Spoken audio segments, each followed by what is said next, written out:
तो बच्चों आइए अब बात कर लेते हैं about the treatment of workman compensation reserve या फिर वर्कमैन कंपनसेशन फंड। ठीक है बच्चों, तो इसको मैं आपको एक एग्जांपल के थ्रू समझा रहा हूं। सपोज ए और बी दो पार्टनर्स थे, उनकी बैलेंस शीट में जो है लायबिलिटी साइड में वर्कमैन कंपनसेशन रिजर्व दे रखा है ₹20,000। क्लियर बच्चों? ए और बी का पुराना रेशियो 3:2 है, नया रेशियो मान लीजिए इक्वल है, यानी उन्होंने अपना प्रॉफिट शेयरिंग रेशियो चेंज कर लिया फ्रॉम 3:2 टू 1:1 या इक्वली। अब आपको वर्कमैन कंपनसेशन रिजर्व जो लायबिलिटी साइड में दे रखा है ₹20,000, इसका ट्रीटमेंट करने के लिए कहा गया है अंडर द फॉलोइंग केसेस। अब वो केसेस क्या है वो समझ लीजिए। केस 1 में कोई इंफॉर्मेशन गिवन ही नहीं है,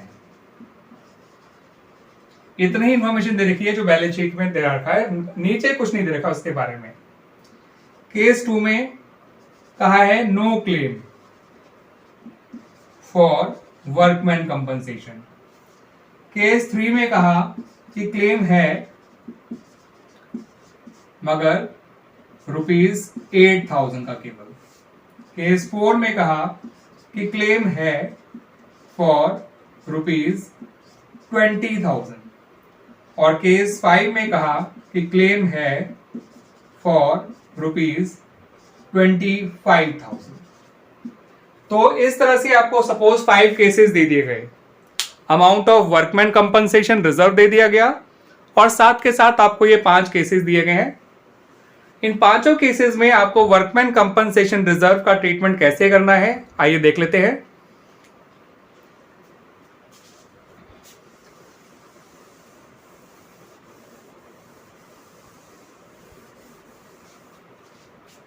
तो बच्चों केस 1 एंड 2 में, केस 1 में कहा था कोई इंफॉर्मेशन नहीं है, केस 2 में कहा था कि कोई क्लेम नहीं है, दोनों का मतलब सेम ही होता है। तो केसेस 1 एंड 2 में आपको इस पूरे वर्कमैन कंपनसेशन रिजर्व को, आप इसका पूरा नाम लिखिएगा बच्चों, पुराने पार्टनर्स में, सॉरी पार्टनर पुराने ही हैं ए और बी, पार्टनर से पुराने रेशियो में बांट के डिस्ट्रीब्यूट करके खत्म कर दीजिए। तो workman compensation reserve account debit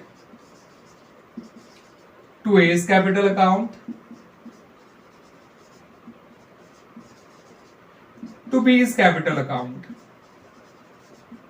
workman compensation reserve account को डेबिट करिए 20,000 से पूरे, और 12,000 और 8,000 से ए और बी क्रेडिट हो जाएंगे उनके ओल्ड रेशियो में जो कि 3:2 है।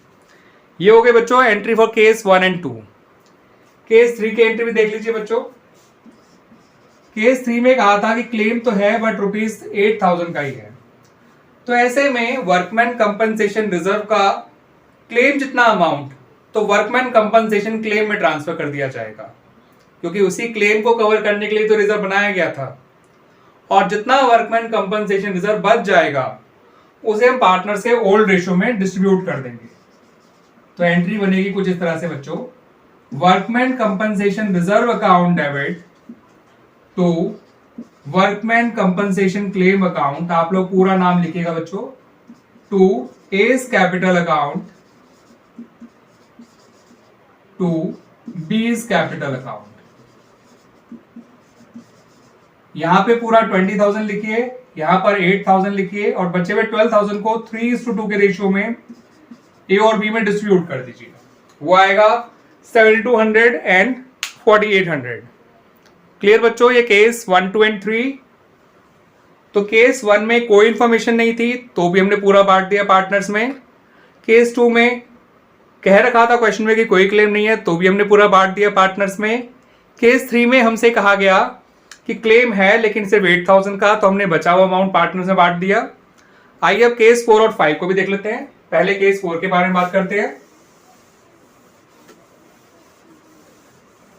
तो केस 4 में बच्चों ने कहा है कि जो क्लेम है वो ₹20,000 का है, जितना वर्कमैन कंपनसेशन रिजर्व था।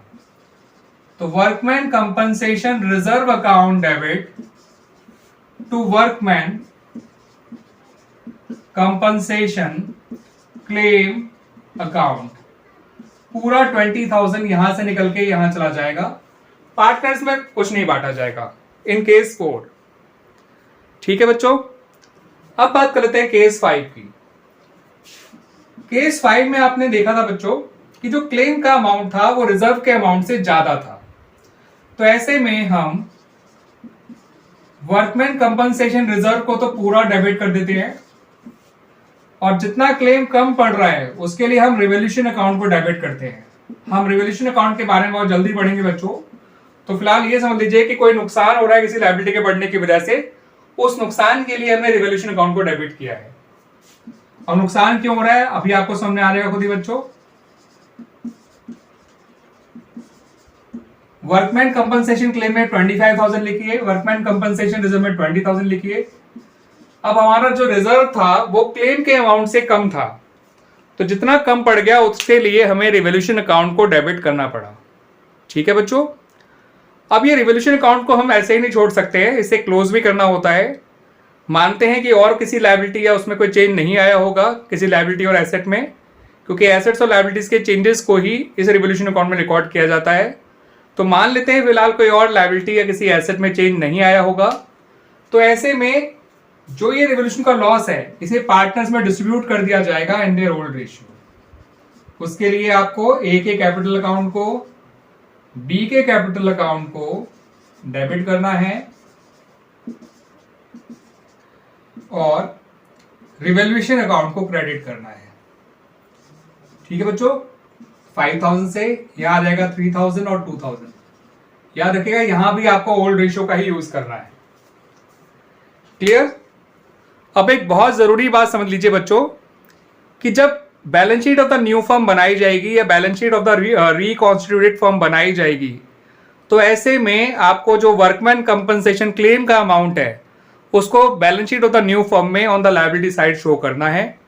वर्कमैन कंपनसेशन रिजर्व अब नहीं आएगा, क्योंकि हमने या तो उसे क्लेम में ट्रांसफर कर दिया या नहीं यूज होने पर हमने उसको पार्टनर्स में डायरेक्ट ट्रांसफर कर दिया था। That's why workman compensation reserve तो नहीं आएगा in the new balance sheet, but workman compensation claim जरूर आएगा on the liability side of the balance sheet. Clear बच्चों?